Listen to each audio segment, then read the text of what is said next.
শুল্ক করে অভিজ্ঞ ও যোগ্য কর্মকর্তাকে রাজস্ব নীতি বিভাগের সচিব পদে নিয়োগ দেওয়া হবে।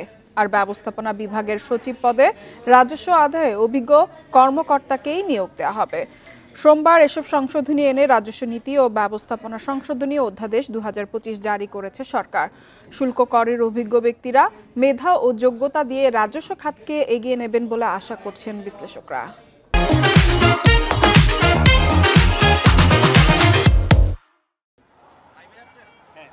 গত 12 মে জারি হওয়া রাজস্ব নীতি ও ব্যবস্থাপনা অধ্যাদেশ 2025-এর বিরুদ্ধে জাতীয় রাজস্ব বোর্ড এনবিআর কর্মীরা প্রায় 1.5 মাস আন্দোলন করেন।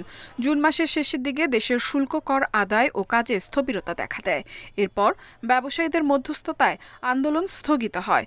পরে এর জেরে এনবিআরে বরখাস্ত, বদলি ও অন্যান্য শাস্তিমূলক ব্যবস্থা নেওয়া হয়। অবশেষে বহুল আলোচিত রাজস্ব খাত সংস্কারে সংশোধিত অধ্যাদেশ জারি হয়েছে। আইন, বিচার ও সংসদ বিষয়ক মন্ত্রণালয় থেকে এটি প্রকাশ করা হয়।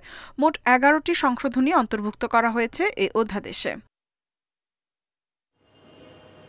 আগের অধ্যাদেশে বলা হয়েছিল রাজস্ব নীতি বিভাগের সচিব পদে যে কোনো যোগ্য সরকারি কর্মকর্তাকে নিয়োগ দেওয়া হবে।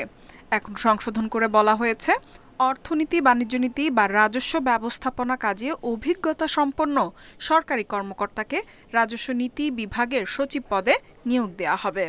আর রাজস্ব ব্যবস্থাপনা বিভাগে অভিজ্ঞদের ক্ষেত্রে কেবল অগ্রাধিকার দেওয়া হবে। আগে এমন বিধান ছিল।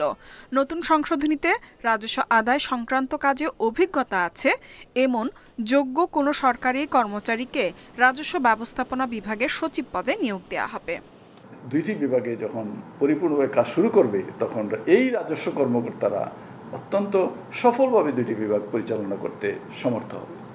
নীতি বিভাগ এবং বাস্তবায়ন বিভাগে কাজ করে আপনারা বাংলাদেশের জনগণকে আশ্বস্ত করেন যে আপনারা বাংলাদেশের জন্য আপনাদের বিরাট ভূমিকা রয়েছে। এই উদ্যোগকে স্বাগত জানিয়ে বিসিএস ট্যাক্সেশন অ্যাসোসিয়েশন বলছে, এই অধ্যাদেশ বাস্তবায়নের মাধ্যমে রাজস্ব খাতে আধুনিকায়নের পাশাপাশি আদায় কার্যক্রমে গতি আসবে। ইফাত আরা, ইন্ডিপেন্ডেন্ট নিউজ।